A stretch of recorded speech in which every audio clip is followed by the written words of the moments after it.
Okay, everybody, so is stay in your lane good career advice? Is that? So Eddie Murphy revealed in the new documentary, #1 on the call sheet, that Sidney Poitier, the one and only Sidney Poitier, told him, stick to comedy, Eddie. He also said, leave the dramatic roles to actors like Denzel Washington and Morgan Freeman.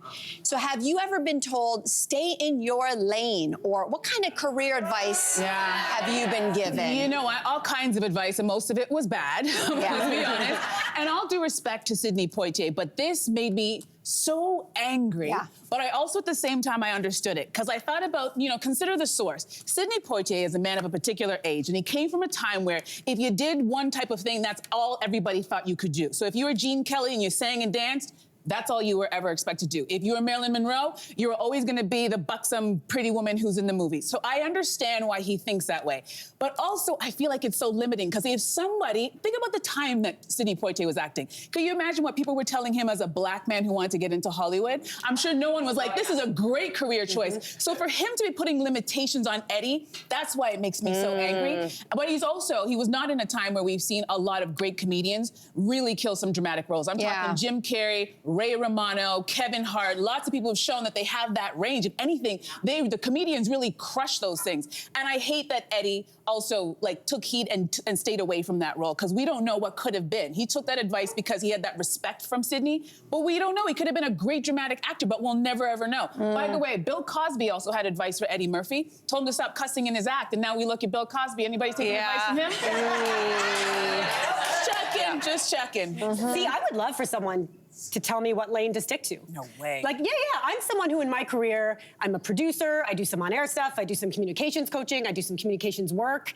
And I worry that by spreading myself so thin in multiple lanes, I never become an expert in any one lane. So what is it? It's jack of all trades, master of none, that idea.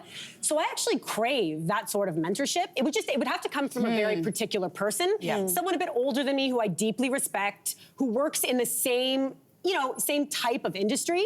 Like Sidney Poitier. But I know I appreciate the context there, but I also think the specifics of what he said to him are important here. He said, you're not Denzel, you're not Morgan, you're a breath of fresh air. Don't mess with that. So my read on that is lean into what makes you you. And I don't mind Make you stand out, Yeah, that's interesting. I also believe, when the student is ready, the teacher will come. You know that saying where it's like you're looking for something, but you will connect with the right person who's speaking to something a little deeper. You think so? I absolutely think that's going to happen. And all of this work that you're doing is all prep work. This is all laying groundwork. I don't think any work that you do is ever going to be lost. So do all the things. The teacher's going to appear very soon. I feel for you. But I do. For me personally, the idea of stay in your lane or someone trying to pick a lane for you, which is kind of what Sidney Poitier was doing, that happened to me, and I am so glad that I stuck to my gut and didn't listen. And it also depends who it's coming from. If it's somebody who's really powerful, influential, like an executive, the boss of where you used to work, who says, we got plans for you, Melissa, and there was a very...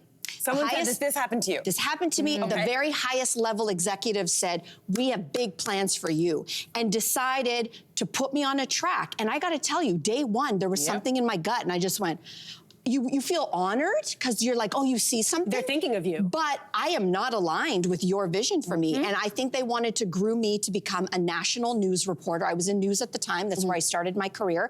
And I love news, but I always knew my future was not just news. It was going to be versatile, because I did a lot of things, right? And so my point is, I went through and I just said, yes, thank you, thank you, thank you, thank you, thank you. They gave me an image consultant, cut my hair, made me change the way I talk. They were doing the whole thing. How did you feel in the end? Like I wanted to throw up every single day. Something didn't go. It wasn't aligning. To tell you what you to do. Be. And I just went, no. And I'll tell you something, the best thing I ever did was not listen to the top of the network. Okay, so... Because they did it wrong. They did it wrong. I have the exact opposite story. So just to make people confused, I also had a top brass executive. At the time, I was running an entire channel of content around sexual health, sexuality around the world. I'd started out as a segment producer and worked my way up, so I was managing a team of people. My track that I was happy to do was to create documentaries, be behind the camera. I had no interest in being in front of the camera. I liked traveling the world. I liked leading teams of people. And then this executive swept down and said, I think you need to be on air. And I was like, no, I do not need to be on air. I have no interest, no. He said, well, you need a face for your channel. You need to figure this out. So I auditioned a bunch of people. No, he kept calling, it's you. It's you. I felt sick to my stomach. Yeah. I didn't want to do it. I was afraid of public speaking. I was terrified. It filled me with such anxiety. But eventually I was like, maybe he sees something in me that I don't see in myself. And I'll tell you right now, if that person didn't pluck me out and have a vision for me, I would not be sitting here today. So I was so... 2 stories. Where are these executives swooping in? Executives swooping in. Yeah, you know what? Yeah, that's a great question. Where are these executives? I heard from a few of them. They did not see the stream, but here I am, baby. You know exactly who you are. Hey, you, come a bit closer. We've got so many more must-see interviews, spicy debates, lifestyle tips, and pop culture moments. So subscribe to our channel by tapping the logo below and don't miss out.